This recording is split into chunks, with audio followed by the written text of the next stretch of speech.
வணக்கம். ஜெயா பிளஸ் செய்திகளை வழங்குவதற்காக நான் ஷர்மிளா இன்ஃபான்சியா. விரிவான செய்திகளை பார்ப்பதற்கு முன்பாக தலைப்புச் செய்திகளை பார்க்கலாம்.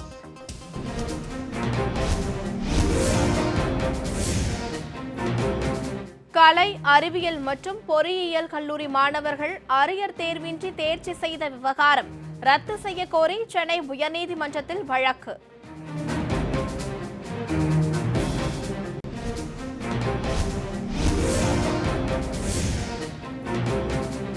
முகக்கவசம், சமூக இடைவெளி உள்ளிட்டவற்றை பின்பற்றாதவர்களுக்கு அபராதம். பொது சுகாதார சட்ட திருத்தத்திற்கு ஆளுநர் ஒப்புதல்.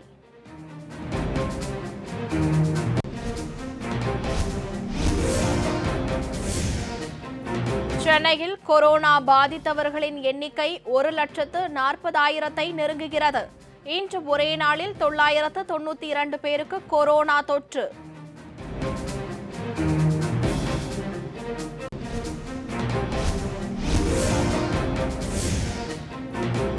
தமிழகத்தில் கொரோனா பாதித்தவர்களின் எண்ணிக்கை 4,51,000 கடந்தது.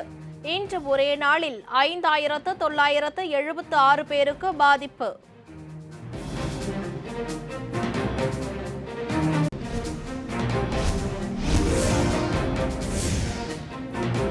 தமிழகத்தில் இன்று ஒரே நாளில் 79 பேர் கொரோனா தொற்றால் உயிரிழந்தனர். ஒட்டுமொத்தமாக உயிரிழந்தவர்களின் எண்ணிக்கை 7,600 கடந்தது.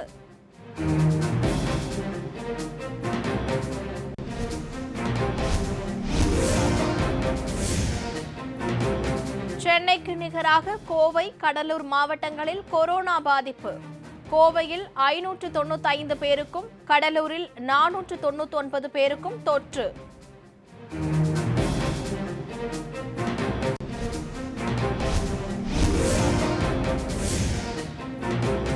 தமிழகம் உட்பட நாடு முழுவதும் காலியாக உள்ள சட்டமன்ற, நாடாளுமன்ற தொகுதிகளுக்கான இடைத்தேர்தல் பீகார் சட்டமன்ற தேர்தலுடன் நடத்த தேர்தல் ஆணையம் திட்டம்.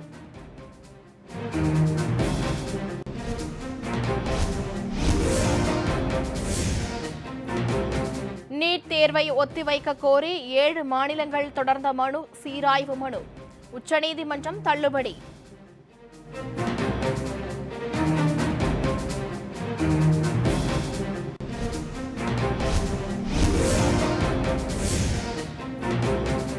தமிழகத்தில் மேலும் 4 சிறப்பு ரயில்கள். தெற்கு ரயில்வே அறிவிப்பு.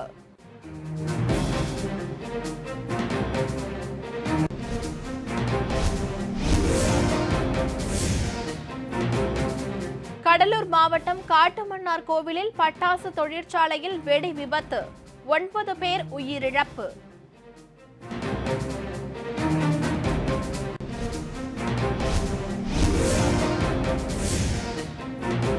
காட்டுமன்னார் கோவில் அருகே பட்டாசு ஆலையில் நேரிட்ட வெடி விபத்தில் உயிரிழந்த பெண் தொழிலாளர்கள் 9 பேரின் குடும்பங்களுக்கு டிடிவி தினகரன் ஆழ்ந்த இரங்கல்.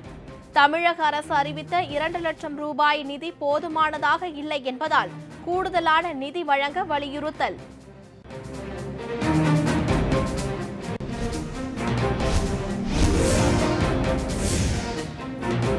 செமஸ்டர் கட்டணம் செலுத்த கால அவகாசம் நீட்டிப்பு. வரும் 19ஆம் தேதி வரை நீட்டித்தது அண்ணா பல்கலைக்கழகம்.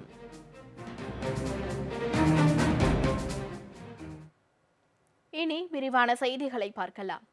கல்லூரிகளில் அரியர் மாணவர்களுக்கான தேர்வை ரத்து செய்ததை எதிர்த்து சென்னை உயர்நீதிமன்றத்தில் வழக்கு தொடரப்பட்டுள்ளது.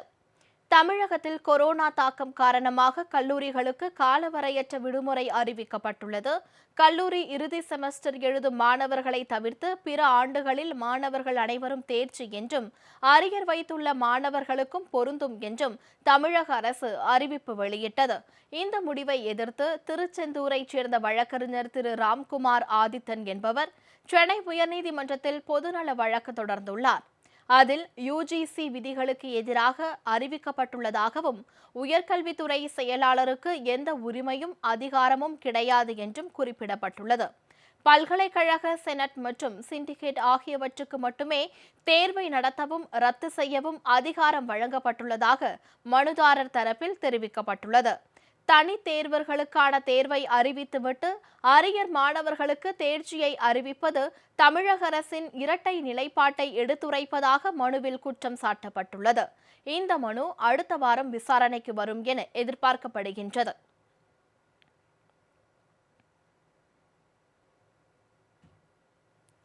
சென்னையில் இன்று ஒரே நாளில் 992 பேருக்கு கொரோனா தொற்று உறுதி செய்யப்பட்டுள்ளது. தமிழகத்தில் இன்று ஒரே நாளில் கொரோனாவுக்கு 79 பேர் பலியாகினர். தமிழகத்தில் இன்று ஒரே நாளில் 5976 பேருக்கு கொரோனா தொற்று உறுதி செய்யப்பட்டுள்ளது. இதனால் பாதிக்கப்பட்டோரின் எண்ணிக்கை 4,51,827 உயர்ந்துள்ளது. சென்னையில் இன்று ஒரே நாளில் 992 பேருக்கு கொரோனா பாதிப்பு உறுதி செய்யப்பட்டது. இதனால் பாதிக்கப்பட்டோரின் எண்ணிக்கை 1,39,720 உயர்ந்தது. தமிழகத்தில் இன்று மட்டும் 79 பேர் கொரோனாவுக்கு பலியாகினர். இதுவரை கொரோனாவால் உயிரிழந்தோரின் எண்ணிக்கை 7,687 அதிகரித்துள்ளது.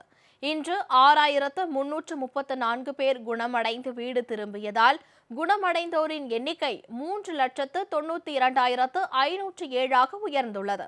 தமிழக சுகாதாரத்துறை அளித்த தகவலின்படி இன்று அனைத்து மாவட்டங்களிலும் கொரோனா பாதிப்பு உறுதி செய்யப்பட்டுள்ளது. சென்னைக்கு நிகராக கோவை, கடலூர் மாவட்டங்களில் கொரோனா பாதிப்பு ஏற்பட்டுள்ளது. கோவையில் 595 பேருக்கும், கடலூரில் 499 பேருக்கும், செங்கல்பட்டுவில் 370 பேருக்கும், திருவள்ளூரில் 260 பேருக்கு கொரோனா பாதிப்பு ஏற்பட்டுள்ளது.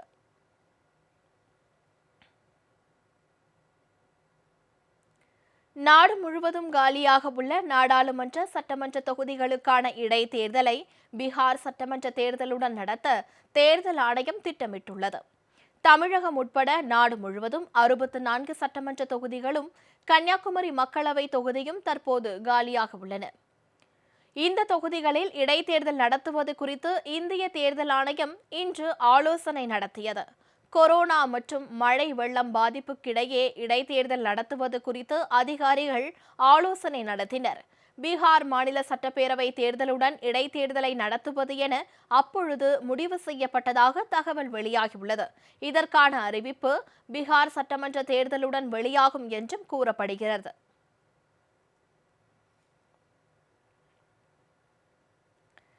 கடலூர் மாவட்டம் காட்டுமன்னார் கோவிலில் பட்டாசு தொழிற்சாலையில் ஏற்பட்ட வெடி விபத்தில் சிக்கி உயிரிழந்தவர்களின் எண்ணிக்கை 9 உயர்ந்துள்ளது.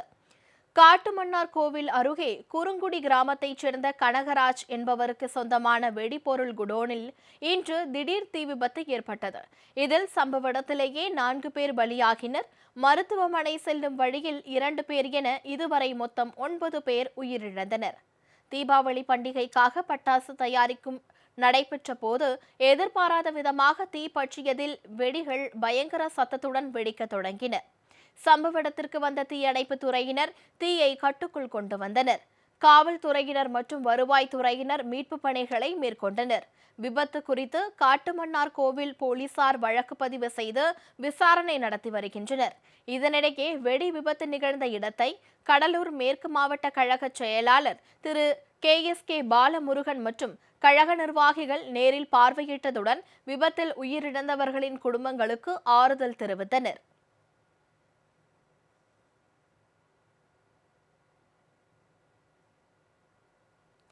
காட்டுமன்னார் கோவில் அருகே பட்டாசு ஆலை வெடி விபத்தில் உயிரிழந்த பெண் தொழிலாளர்கள் 9 பேரின் குடும்பங்களுக்கு தமிழக அரசு அறிவித்துள்ள 2 லட்சம் ரூபாய் நிதி போதுமானதாக இல்லை என்பதால் கூடுதல் நிதி வழங்க மக்கள் முன்னேற்றக் கழக பொதுச் செயலாளர் திரு டிடிவி தினகரன் வலியுறுத்தியுள்ளார்.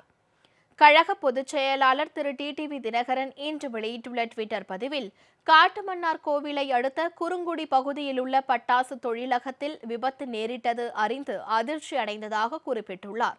இதில் உயிரிழந்த பெண் தொழிலாளர்கள் 9 பேரின் குடும்பங்களுக்கும் ஆழ்ந்த இரங்கலை தெரிவித்துக் கொள்வதாக குறிப்பிட்டுள்ள அவர் காயமடைந்தவர்கள் விரைவில் நலம் பெற்று வர வேண்டுவதாக தெரிவித்துள்ளார்.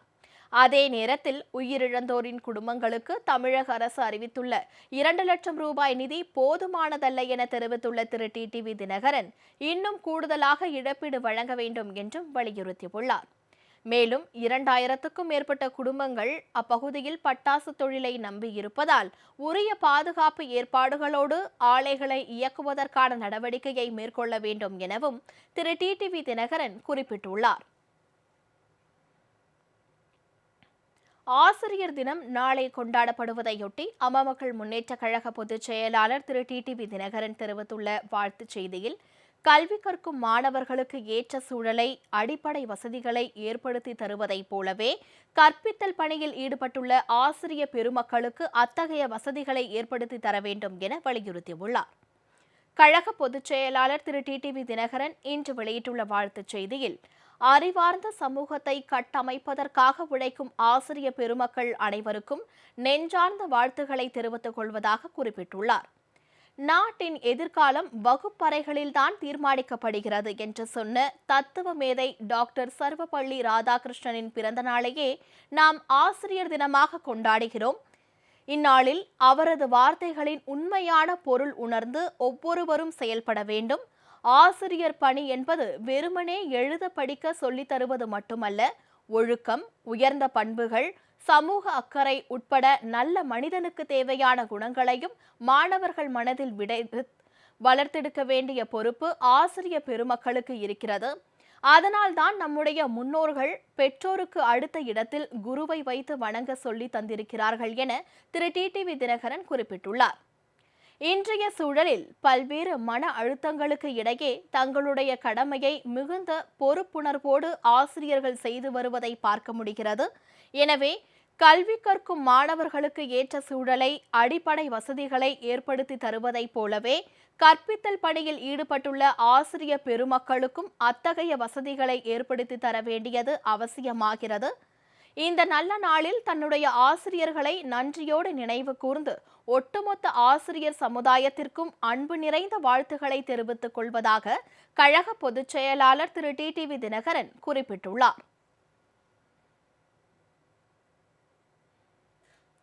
பள்ளி, கல்லூரிகளுக்கு சென்று படித்தவர்கள் மட்டுமே சட்ட படிப்புக்கு விண்ணப்பிக்க முடியும் என்ற வகையில் பார் கவுன்சில் விதிகளில் திருத்தம் கொண்டுவர இந்திய பார் கவுன்சிலுக்கு சென்னை உயர்நீதிமன்றம் பரிந்துரைத்துள்ளது. 12ஆம் வகுப்பை தனித் தேர்வராகவும் பட்டப்படிப்பை தொலைதூர கல்வியிலும் முடித்த கிருஷ்ணகுமார் என்பவர் சட்டப்படிப்பில் சேர்வதற்காக தமிழ்நாடு டாக்டர் அம்பேத்கர் சட்ட பல்கலைக்கழகத்தில் விண்ணப்பித்திருந்தார்.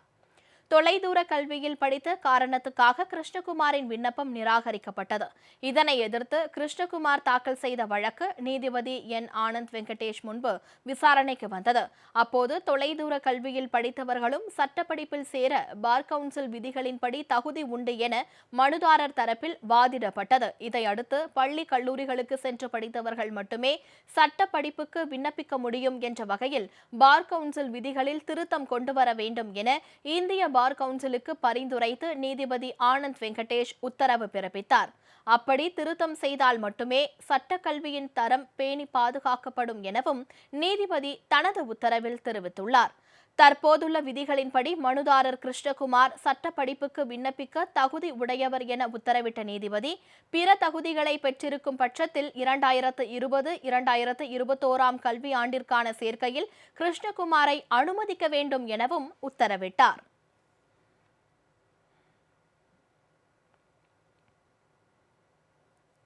நீட் தேர்வை நடத்திக் கொள்ள வழங்கப்பட்ட அனுமதியை மறு ஆய்வு செய்ய கோரி 7 மாநிலங்கள் சார்பில் தொடரப்பட்ட மனுக்களை உச்சநீதிமன்றம் இன்று தள்ளுபடி செய்துள்ளது. இதனால் நீட் தேர்வு வரும் 13ஆம் தேதி திட்டமிட்டபடி நடைபெறவுள்ளது. இந்தியாவில் கொரோனா பாதிப்புகள் அதிகரித்து வரும் சூழலில் நீட் மற்றும் ஜேஇஇ தேர்வுகளை ஒத்திவைக்க கோரி மாணவர்கள் சார்பில் தொடரப்பட்ட மனுக்களை கடந்த 17ஆம் தேதி உச்சநீதிமன்றம் தள்ளுபடி செய்தது. கொரோனா காரணமாக ஒட்டுமொத்த வாழ்க்கையே நிறுத்தப்பட முடியாது, உரிய பாதுகாப்புடன் முன்னேறி செல்ல வேண்டியது அவசியம் என நீதிபதிகள் அப்போது தெரிவித்திருந்தனர்.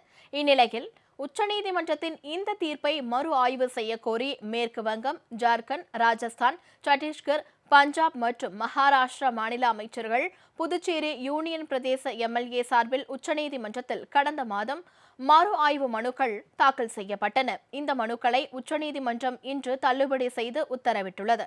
இதன் மூலம் நீட் தேர்வு வரும் 13ஆம் தேதி திட்டமிட்டபடி நடைபெறவுள்ளது.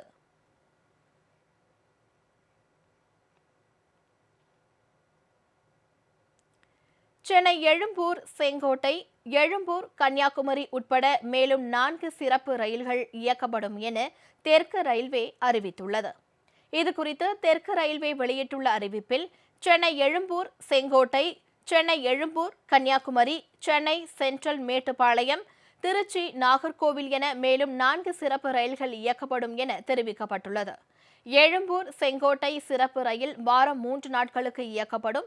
எழும்பூர் கன்னியாகுமரி, சென்னை சென்ட்ரல் மேட்டுப்பாளையம், திருச்சி நாகர்கோவில் ரயில்கள் தினசரி இயக்கப்படும் என தெரிவிக்கப்பட்டுள்ளது. வரும் 7ஆம் தேதி முதல் இயக்கப்படும் இந்த சிறப்பு ரயில்களுக்கான முன்பதிவு நாளை காலை 8 மணிக்கு தொடங்கும் என தெரிவிக்கப்பட்டுள்ளது.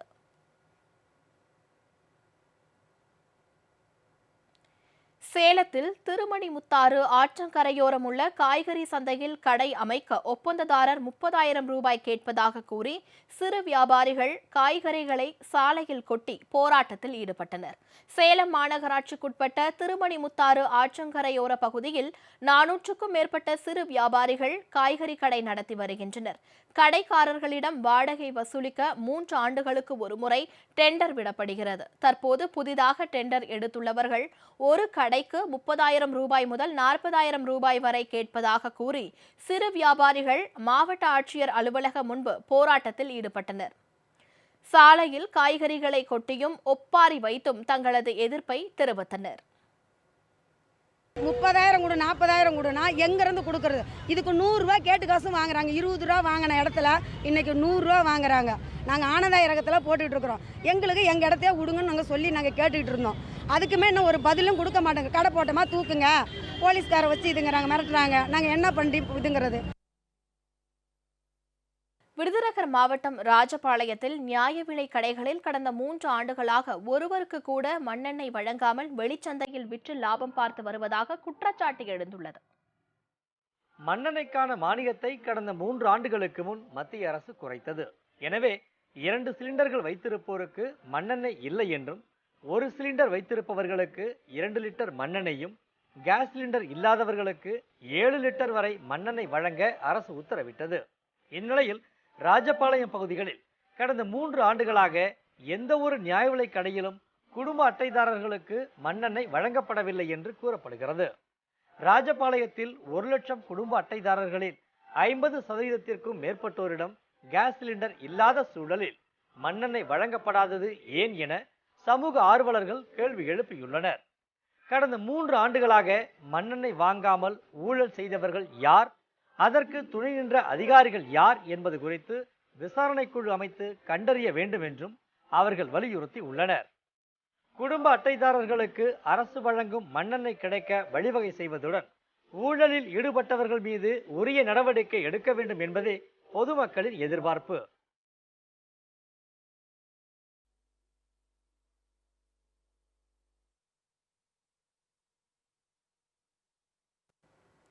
இனி மேலும் சில செய்திகளை சுருக்கமாக பார்க்கலாம்.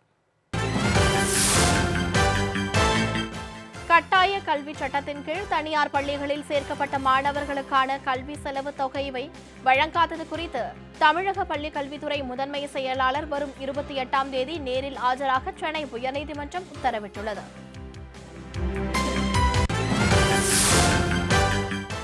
செமஸ்டர் கட்டணத்தை செலுத்துவதற்கான கால அவகாசம் நாளையுடன் நிறைவடைய இருந்த நிலையில் வரும் 19ஆம் தேதி வரை அண்ணா பல்கலைக்கழகம் நீட்டித்துள்ளது.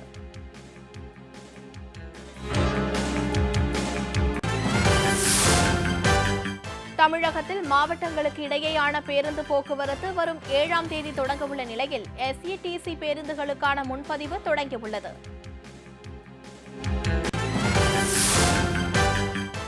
தமிழகத்தில் வரும் 7ஆம் தேதியிலிருந்து தொடங்கப்பட உள்ள 13 சிறப்பு ரயில்களுக்கான முன்பதிவு நாளை காலை 8 மணிக்கு தொடங்குகிறது.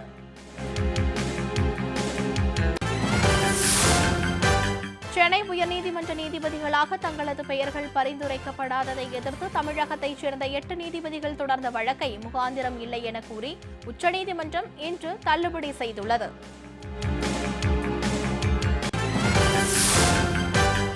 தமிழக பொறியியல் சேர்க்கை கலந்தாய்வுக்காக வெளியிடப்பட்டிருக்கும் அறிவிப்புக்கு இடைக்கால தடை கோரிய வழக்கை தள்ளுபடி செய்து உயர்நீதிமன்ற மதுரை கிளை உத்தரவிட்டுள்ளது.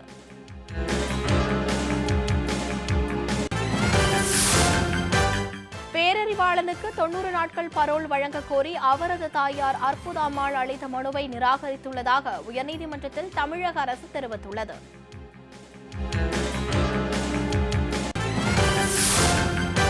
கன்னியாகுமரி மக்களவை தொகுதி உறுப்பினர் திரு வசந்தகுமார் காலமானதை அடுத்து அந்த தொகுதி காலியாக உள்ளதாக மக்களவை செயலகம் அறிவித்துள்ளது. புதிய கல்விக் கொள்கை குறித்து ஆராய தமிழக உயர்கல்வித்துறை செயலாளர் அபூர்வா தலைமையில் 7 பேர் கொண்ட குழுவை அமைத்து தமிழக அரசு அரசாணை வெளியிட்டுள்ளது.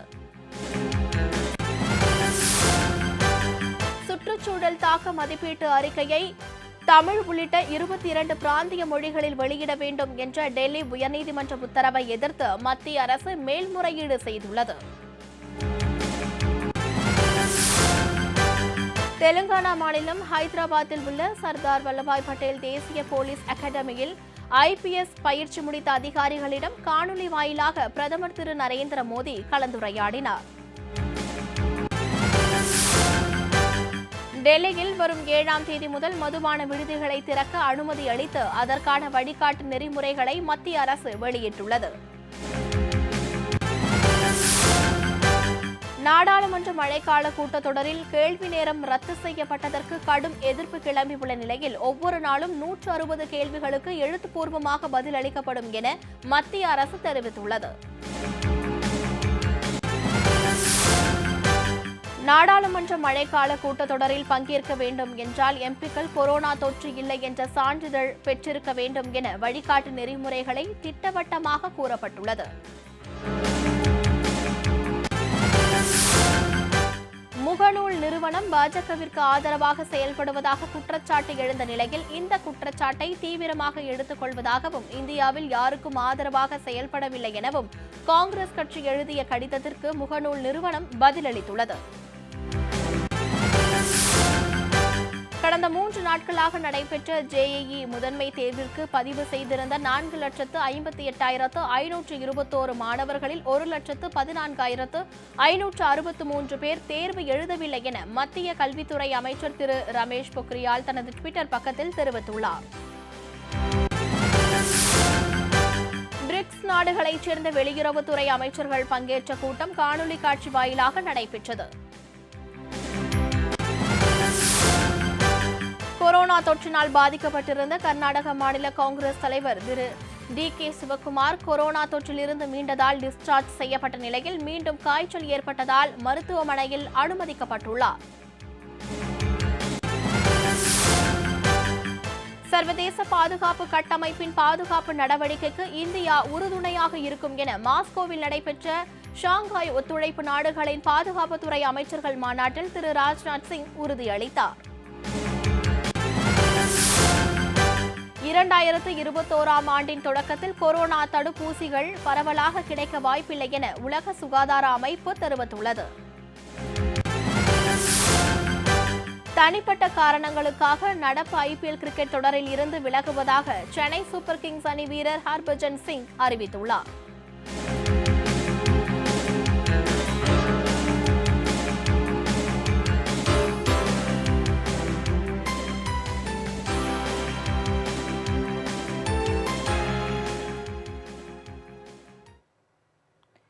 மக்கள் நலனில் அக்கறையின்றி செயல்படும் மத்திய மாநில அரசுகளை கண்டித்து திருச்சியில் இந்திய கம்யூனிஸ்ட் கட்சி சார்பில் கண்டன ஆர்ப்பாட்டம் நடைபெற்றது. பல்வேறு கோரிக்கைகள் அடங்கிய பதாகைகளை கைகளில் ஏந்தியபடி கண்டன முழக்கமிட்டனர். தமிழகத்தினுடைய உரிமைகளை, குறிப்பாக இடஒதுக்கீட்டு கொள்கை, GSTயை திரும்ப பெறுகிற உரிமை, நீட் தேர்வை நடத்தாமல் இருக்கிற அத்தனை உரிமைகளையும் பறிகொடுத்து இன்றைக்கு ஊழலிலே ஊறி திளைத்து கொண்டிருக்கிற எடப்பாடி அரசை தோலுரித்து காட்டுகிற போராட்டமாக இந்திய கம்யூனிஸ்ட் கட்சி 2ஆம் தேதியும் 3ஆம் தேதியும் தமிழக மக்களிடத்திலே துண்டு பிரசங்களை விநியோகித்து ஆயிரக்கணக்கான மக்களை சந்தித்து 4ஆம் தேதி இன்றைக்கு தமிழ்நாடு முழுமையிலும் ஆயிரக்கணக்கான மையங்களிலே இன்றைக்கு ஆர்ப்பாட்டங்களை நடத்தி கொண்டிருக்கிறார்கள். இத்துடன் செய்திகள் நிறைவடைந்தன. அடுத்தடுத்த நிகழ்வுகளுக்கு தொடர்ந்து பாருங்கள் ஜெயா பிளஸ் செய்தி சேனலை.